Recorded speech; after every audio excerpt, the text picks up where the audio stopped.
History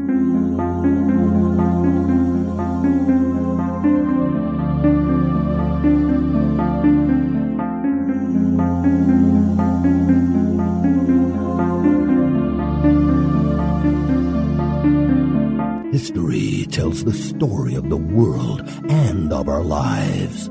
Sometimes that history goes bump in the night.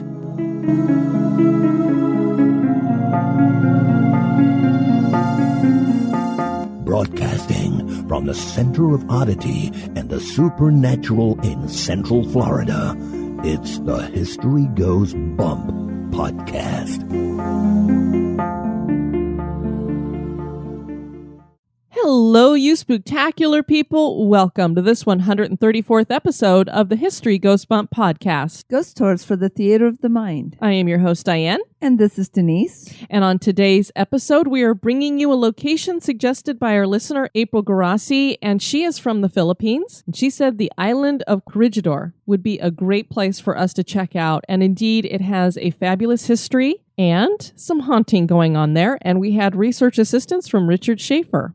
Denise, it's kind of cool. This is a place, an area that we have not gone to yet. It's very cool. So looking forward to sharing that with everybody. Before we get into that, we want to let everybody know that we are very grateful for all of your prayers and good thoughts that you sent in our direction. For those of you listeners who are not on Facebook and don't know, we had a bit of a medical scare with our pup, Rafiki. She always says a bit. We had a major medical scare with our pup, Rafiki. That is true. We were in Alton, Illinois for the Haunted America conference over the weekend, and Rafiki decided to have a really bad episode as part of her congestive heart failure and caused our poor pet sitter, Julie, who is a part of our spectacular crew as well, to have to take her to the emergency vet. And we were thinking that we might not get home in time to even say goodbye to her. And so I put it out on Facebook on my regular page, and thank you to Josh for putting it out on the Spectacular crew and all of you guys with all of your prayers and good thoughts. Well, by the time we got home, she was doing much better, and we got to take her home that night, and you'd never know she even had an issue. Exactly. In fact, the vet's even calling her a miracle pup. Yes, I guess dogs aren't supposed to live for very long with congestive heart failure, and she's going on almost 3 years now and just keep ticking along. So the power of love. That's true. So thank you to you guys for all of that. And speaking of the Haunted America Conference, we had a fabulous time there. We will be putting together a bonus cast that's going to be on the free feed for all of you to be able to listen into some of the lectures that we heard and join us on some of the tours that we took. Had a lot of interesting stuff happen. Both Tammy and Heather had experiences in the Unitarian Church in Alton that we went into, so we'll share that with you guys on that. And it was so neat to meet some of our listeners, Denise. Oh, it was very, very cool. I think that was my favorite part of the whole conference, is being able to say hi in person to some of the people that have supported us for so long. Yes, and if you ever see us at anything, please don't be shy. Come up to us, introduce yourselves, let us know that you are listening to the show. Don't ever think that we don't want you to come up to us or that we're snooty, or we're not celebrities. We're just like you guys. So please come up and hang out with us. Denise and I are not cliquey people. We know what it's like back in school to be bullied and to be unincluded in cliques and such. So we will never be cliquey. So don't ever think that you can't be a part of us. So it was really cool. We got to meet up with both Heather and Josh, who are administrators of the Spooktacular crew. Yes, we did. We met Tammy and her husband, Brian. Yes. We met Cindy. She had her 2 sons with her as well. Yes, and that was a lot of fun. And Gavin went and joined us in the Spectacular crew, and all of a sudden we bit him, Denise. He's got the haunted history research bug. Very much so. So that's very cool. We met Felicia and her husband, Coy, and I can't remember her other partner in crime. They are the Women of Lips, which is Ladies Investigative Paranormal Society. So that was wonderful to meet them. And should we share with everybody what Patrick had to say about Felicia's hair? She has fabulous hair. Oh, her hair is amazing. It's a really kind of a light purple, but not like a pastel-y purple. It's lavender, I would say. Yeah, almost. Lavender, very, very pretty purple. And so when she went by, before we even realized who she was, Patrick of the Big Seance podcast was like, her hair makes me want to get cotton candy. So I guess it's cotton candy purple. And speaking of which, we got to meet Patrick in person. That was great. He hung out with us quite a bit. And we also met Jessica, and she brought her friend Bonnie, who joined us in the Spooktacular crew as well. Yep, and so they were both down from Chicago, so we'd missed them on that trip. And the really neat thing is Jessica's one of our t-shirt winners. So it was great meeting all of those people. We hope to meet a lot more of you in the future. And as a matter of fact, we will be going to the Haunted America Conference next year. It's going to be June 23rd and 24th. So if you can, please join us. It's a nice central, right in the middle of the United States. So come on out, make it a trip. What we're going to do is, if you decide to come, please try to get there early on Friday. We're going to try to do a meetup with lunch and maybe a tour before the conference starts so that we're not interfering with anything that's going on at the conference. And also so that we have enough time to hang out. We were very rushed for dinner and trying to get a tour in on Friday night. So we want to do something that's kind of special ahead of time. Denise, we had something really weird happen to us when it comes to a certain number. Yes, we did. We shared it with the Spooktacular crew. We'll share it with our listeners here. When we were in Alton, Illinois, what was our hotel room? It was 311. When we got home, we had to go pick up our car from the parking lot at the airport, and I pulled the ticket out of my pocket. And Denise, what parking spot were we parked in? I think the listeners can probably already guess where this is going. 311. And then a couple nights ago, I got a notification from PayPal letting us know that we'd gotten a one-time donation. What was the amount for? That was for $3.11. This all happened in a week. So I don't know what the universe is trying to tell us, but I contacted the gentleman who did that donation for us. And I'm not going to share his name, and I won't be thanking him at the end like we normally do, because I like to keep the amount that people send us, or, whatever donations are. I like to keep that private. I like to let your names out there so that you get thanked for doing it, but I'll keep that to us. But I contacted him and I asked, because I'm like, that's kind of a peculiar amount. Is there something special about that number to you? Come to find out that it's what he had left on a gift card, so he decided to donate it to us. But really weird. Please check out our website at historygoesbump.com. Denise, if people want to contact us, where can they do that? They can do that at historygoesbump@gmail.com. We had somebody post in the Spooktacular crew a story about some homeowners who discovered a hidden room in their basement that might have been part of the Underground Railroad. And Whitney had commented under that. She said, there's a not so old looking house in Flower Mound, Texas that was due to be torn down for a housing development, but somehow they found that under the first layer of the main room existed the original cabin from way back. The entire house had just been built up around this old farmhouse. The developers of the land had the say in what to do with it, and they were cool enough as to preserve it. I believe the project is currently ongoing. She said, I'd love to live with history, unless it's haunted. We did hear from April and the Spooky crew. I was listening to No Sleep podcast last night. My 17-pound black cat was lying on my chest snoring, like he always does, LOL. All of a sudden, he jumps up, starts meowing, and is looking up at the ceiling behind me. There was nothing there. Nothing that I could see anyway. Scared the crap out of me. It took about 15 minutes for me to calm him down. I wasn't able to go to bed right away after that, LOL. And Denise, Shelby has had another experience. Shelby, she's our ghost girl. I guess. She seems to be attracting them. She was listening to episode 133 and all the experiences that people had had at Edgefield, and she said it made her want to share an incident that she had last week. I never dream, or rather if I do, I don't remember them upon waking. Last week I went to bed, and in the middle of the night, I had a dream. I was standing in my bathroom putting mascara on, which I never do. I have a vanity to put my makeup on. And a male all of a sudden appeared in the bathroom with me. It was someone who cares for me, or at least that was what my subconscious told me. This male grabbed my arm, and I could feel that he was terrified. He was terrified for me. It licked me, he proclaimed loud. I just stared at him. His terror was scaring me. It licked me. You need to get out of here. I can't see what it is, but it's not safe. Then he yanked me out of my bathroom and pushed me into my bedroom and slammed the door. Now I was terrified.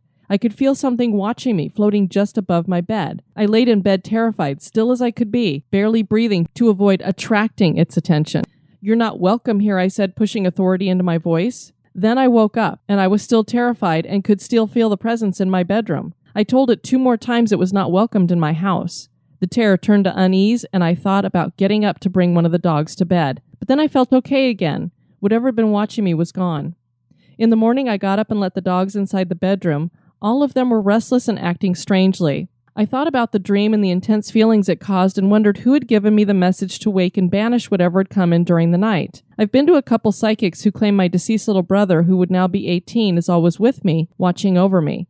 Not sure if I believe in them, and I'm still on the fence about their gifts, but if I do have a guardian angel, I'm pretty sure he stepped in to prevent something terrible from happening. Was it just a nightmare that carried through to waking? Or was something indeed haunting me? That is for you to decide.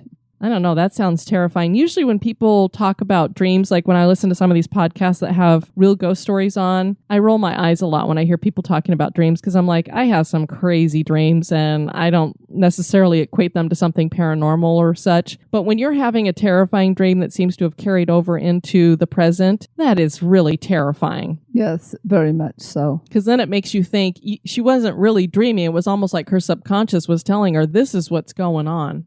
All right, we want to welcome to the Spooktacular crew, Bonnie. Hey, Bonnie. Patty Ann. Hey, Patty Ann. Gavin. Hey, Gavin. Debbie. Hi, Debbie. John. Hey, John. Gracie. Hi, Gracie. And she goes with an I-E. Timothy. Hey, Timothy. C. Laurel. Hi, C. Laurel. And Jen with 2 N's. Hey, Jen with 2 N's. Denise, are you ready to head on out to a haunted island? I'm ready to head out to any island. All right, let's do it.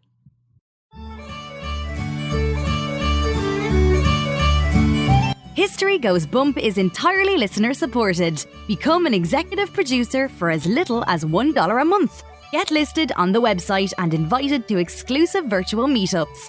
For $5 a month, you get that and exclusive bonus content like the Haunted True Crime Bonus Cast. For $10 and above a month, you'll get all that plus awesome History Goes Bump gear. Check out patreon.com/historygoesbump, or you can support us via PayPal. Click the Support the Show tab at historygoesbump.com for more information.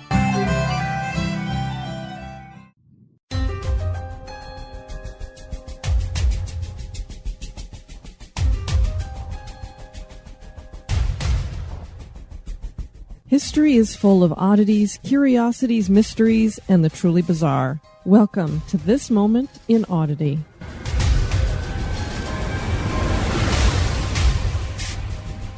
Walking around the city of Alton, Illinois, one notices that streets and businesses share a distinctive name, Piazza. They are named for the only North American legend about a dragon. Some might call the creature a flying saurian or reptile. The legend originates with the indigenous people of the area, and there was once a rock that featured an image of the Piazza that was written by Father Marquette and Louis Joliet in 1673, after they had explored the Mississippi River and they were returning home via the Illinois River. The name Piazza means destroyer of men. Captain Gideon Spencer was coming up the Mississippi River in 1820 when he saw the Piazza on a rock. He asked a local tribe about it, and they told him that it had been carved in the rock long ago by another tribe, and that it represented the storm bird or thunderer. The image was described as depicting a creature that was part bird, reptile, mammal, and fish. The colors used in early paintings were red, black, and green, with red symbolizing war and vengeance, black symbolizing death and despair, and green symbolizing hope and triumph over death. One of the legends claims that the Piazza lived in a forest and it would come out in the early morning and carry off young native men. The tribe was helpless to do anything as the Piazza was very large with broad wings and its body was covered with scales. The chief of the tribe prayed and fasted, and the Great Spirit showed him a vision that the Piazza was vulnerable under its wings. The next day the warriors hid with poison-tipped arrows as the chief offered himself up to the creature.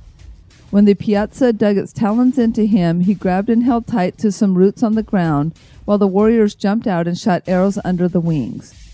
Eventually, the Piazza succumbed to the poison and fell from the cliff to the river below.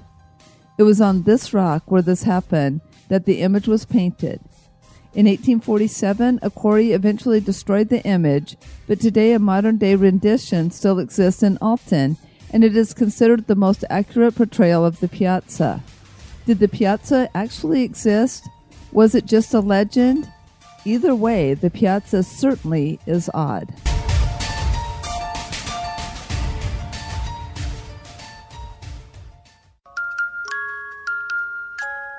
Are you afraid of the dark?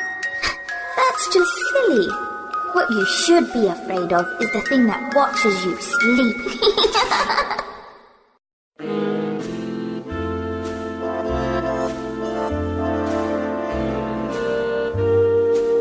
This day in history.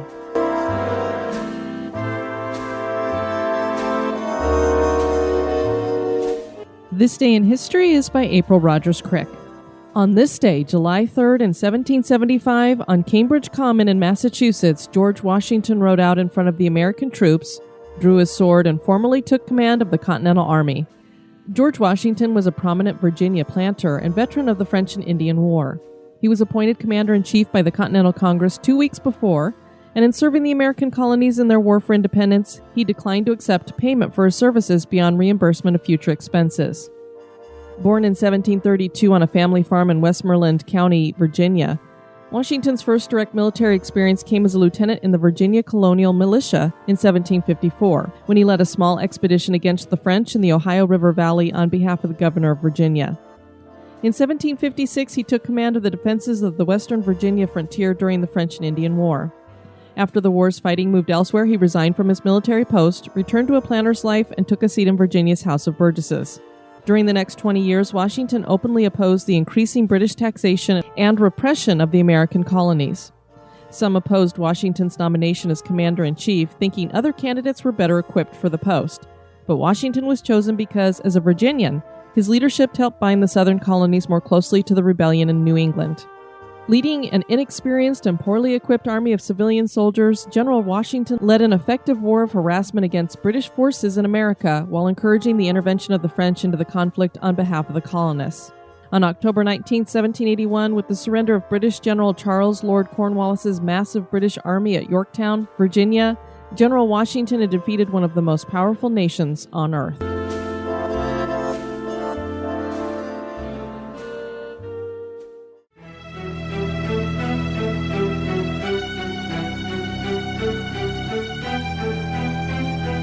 The History Goes Bump podcast.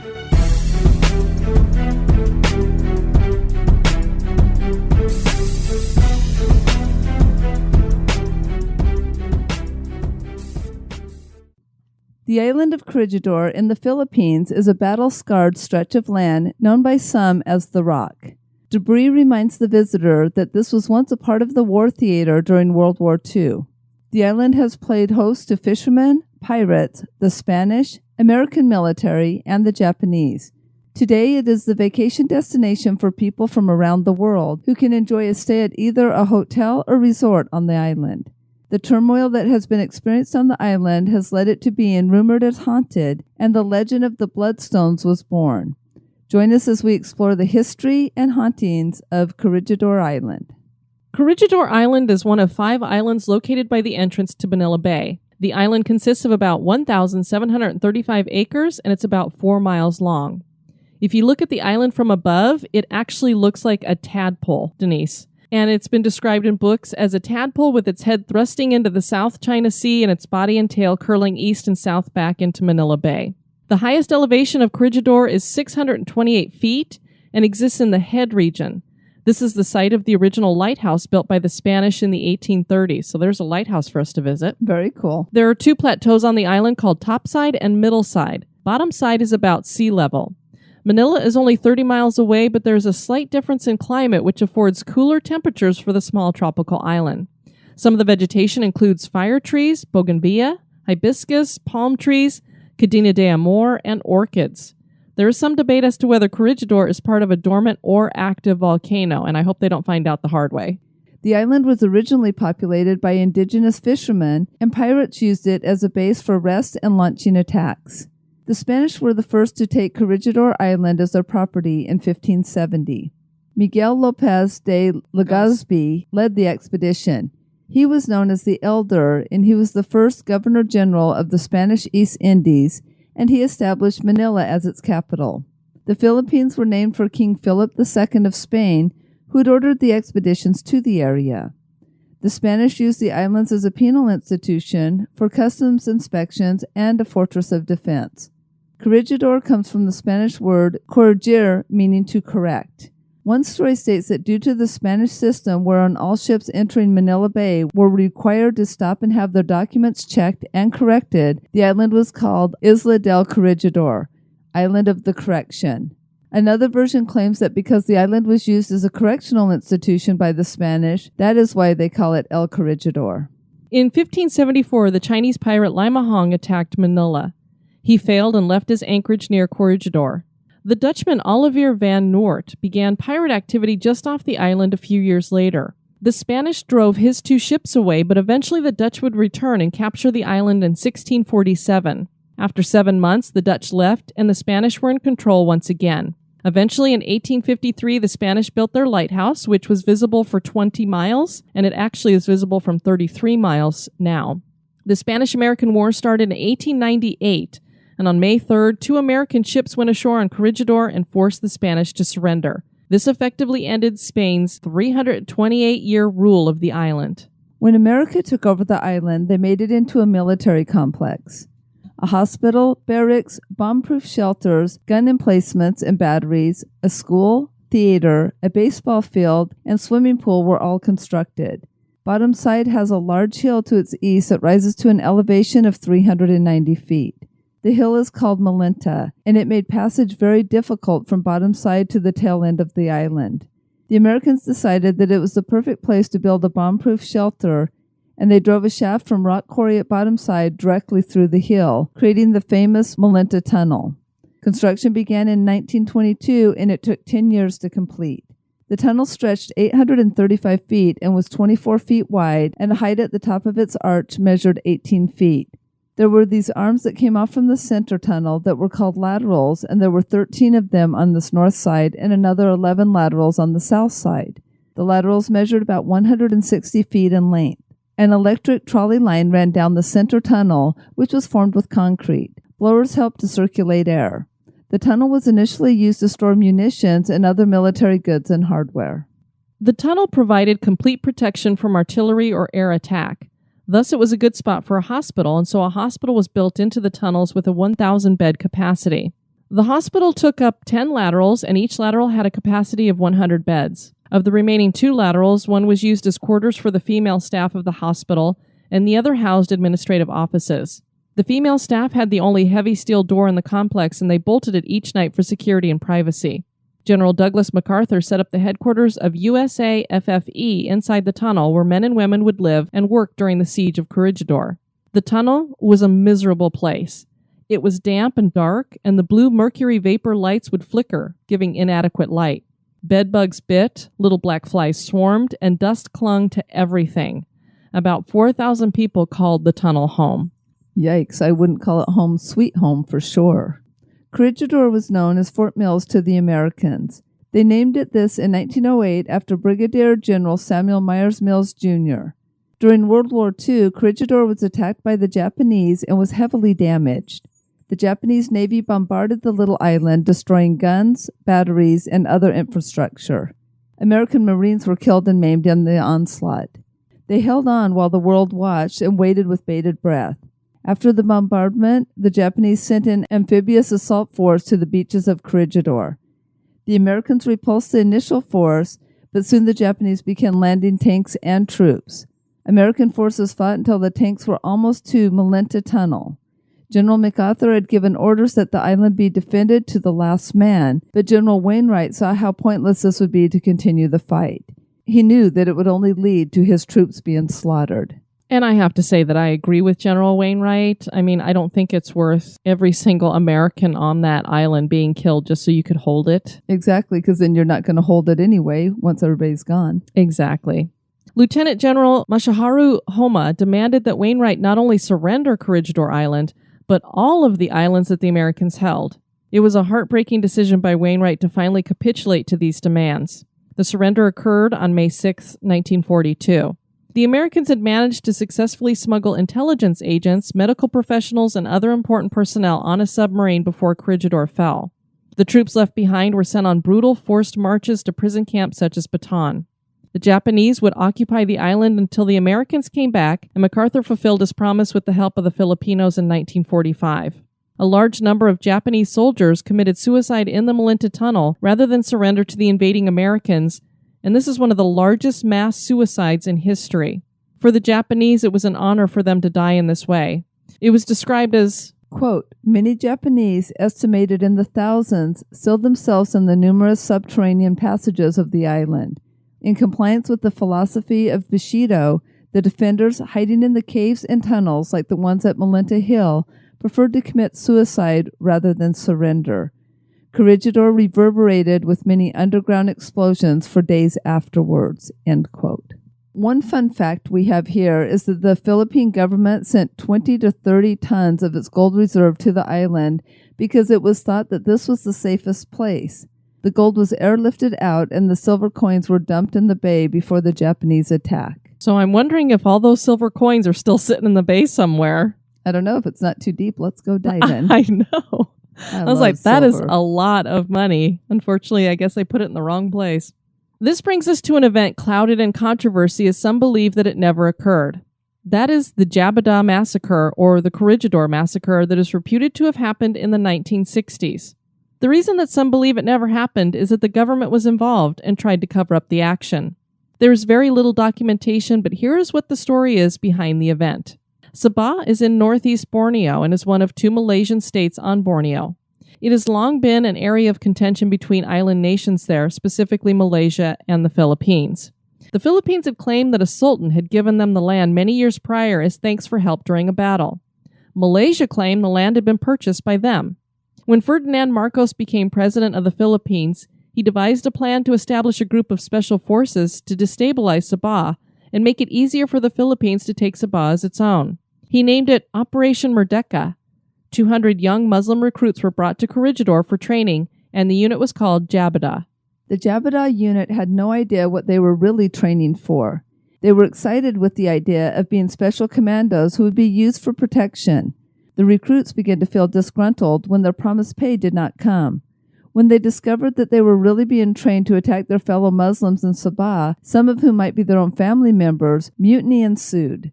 Only one man survived the carnage, and he reported that the recruits had been taken out in groups of 12 to an airstrip where they were mowed down. A later court-martial that eventually made its way to the Supreme Court revealed that something did indeed happen on the island, but exact numbers of dead has never been made clear. And I've seen numbers anywhere between 25 to 68 and all the way up to the 200 that were there. And this was Ferdinand Marcos, who I had a really hard time typing president because if anybody knows about the politics over there in the Philippines, he basically became a dictator. So I wouldn't really call him a president. Today, Corregidor is a historic monument that offers tours of the island and the Malinta Tunnel. The United States government built a Pacific War memorial at topside. It is a rotunda with a circular altar, and the dome is set up in such a way that it allows light through, and this light hits the altar on May 5th at exactly noon to signify the surrender of the troops there. So I don't know how they worked that out, that on that day of the year and at that time, the altar gets hit in such a way that it signifies that. It's amazing, I guess. Yeah, very amazing. That's very cool. The Malinta Tunnel has an audio-visual presentation by national artist Lamberto V. Avellana. There's a Filipino Heroes Memorial at Tail End that was built in 1992, and a Japanese memorial garden was built in honor of the Japanese soldiers who died here. The lighthouse still stands here and was reconstructed in the 1950s to fix war damage. And I just wanted to point out that I think it's amazing that they have monuments for all of the different ethnicities that died there. Because as we all know, it was a world war and you make different allies and make different enemies during these times. And of course, we're allies now with all of these people. So I just think it's neat that they've made a memorial for the Americans, the Filipinos, and the Japanese who all died in large numbers on this island. I know it's amazing how many people's lives were lost. And just because it's not a huge island. No, it's not. I mean, 4 miles is not a lot of room. No.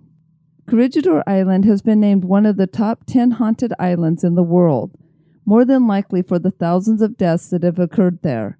The Muleta Tunnel offers ghost tours and hunts. The hospital ruins are creepy, as well as the old bunkers, which are all becoming overgrown with vegetation. These areas have reports of hauntings as well. The hospital is considered the most haunted area on the island. The Ghost Hunted blog reports that tourists who visit the hospital ruins have reported hearing footsteps, rumblings of normal hospital activities, and wails of people. Screams of pain or shouts for help have been heard around the bunker area.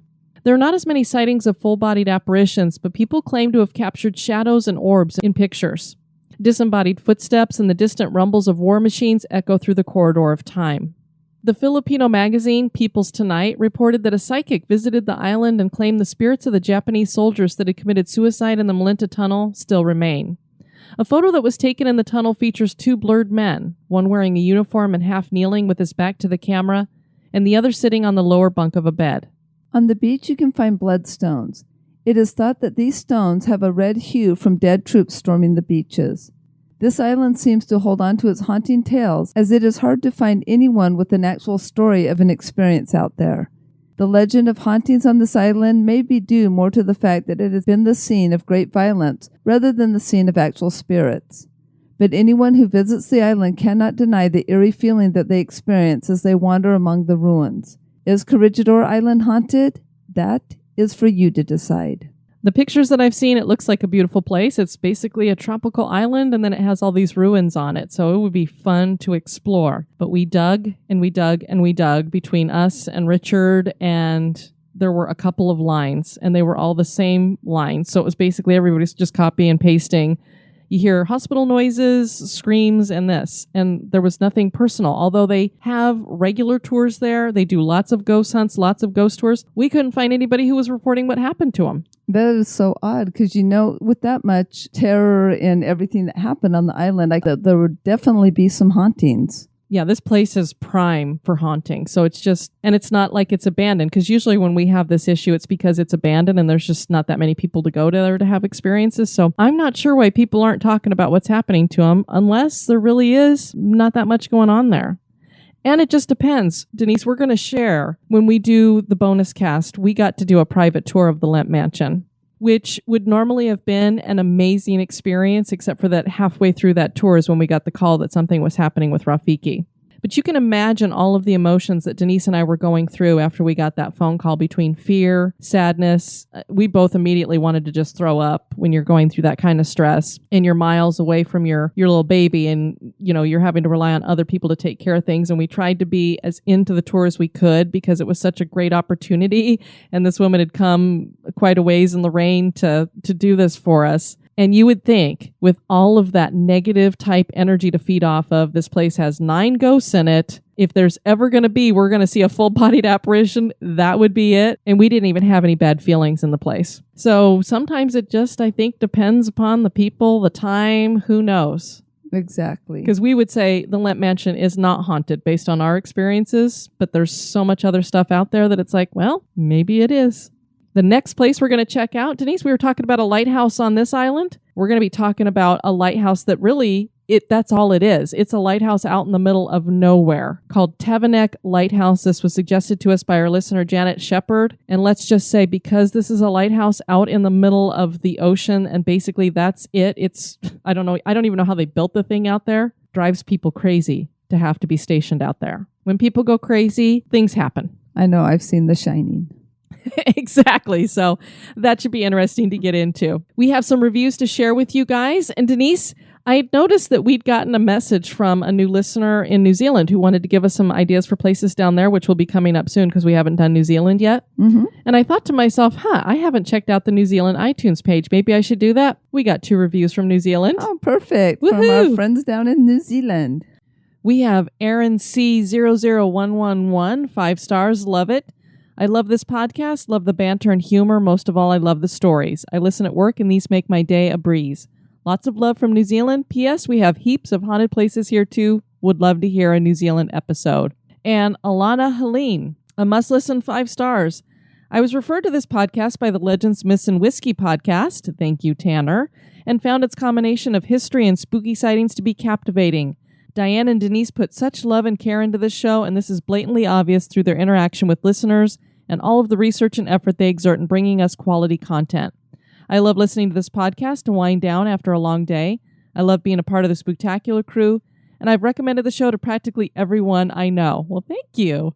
Thanks for putting on something great, ladies. HGB and the 2 of you have gained a special place in my heart. P.S. Don't pay any mind to those who criticize you guys. Haters gonna hate. Love from Alana in New Zealand. Well, thank you, Alana. We appreciate that. And then we got another review from Australia. This is Shimmy Juju. Addicted and loving it, 5 stars. So happy I stumbled across this podcast. Great mix of bizarre facts, fun commentary, and a little history. I look forward to each new episode and can't help but shimmy from the anticipation. Oh, that's awesome. And then back to America, we have Captain J78, one of the best podcasts out there, 5 stars. Just wanted to let you know how much I enjoy your podcast, from the friendly banter between hosts to all of the information that's given on the show. I like how both Diane and Denise have a playful but loving banter with one another. It feels like you're listening to friends or family members tell stories around a dinner table or campfire. Keep up the good work. Well, thanks, Captain. We want to thank you guys for tuning into this episode. I have been your host, Diane. And this has been Denise. You take care now. Bye-bye. This episode has been brought to you by our executive producers. We'd like to welcome new executive producer, Felicia Pittman. Thank you. Fan of the show? Subscribe to the show on iTunes, Stitcher, or your favorite podcast catcher. We would greatly appreciate your review at iTunes as well to help the show grow. Thank you. Societies rise and societies fall. When the time comes, one society steps forward to build a better future. The Wicked Library, Kettle Whistle Radio, Night Story Podcast, Prog Watch, Red Horse Radio, The Lift, History Goes Bump, Listen, The M Writing Podcast, Society 13, Rebuilding Society, one podcast at a time.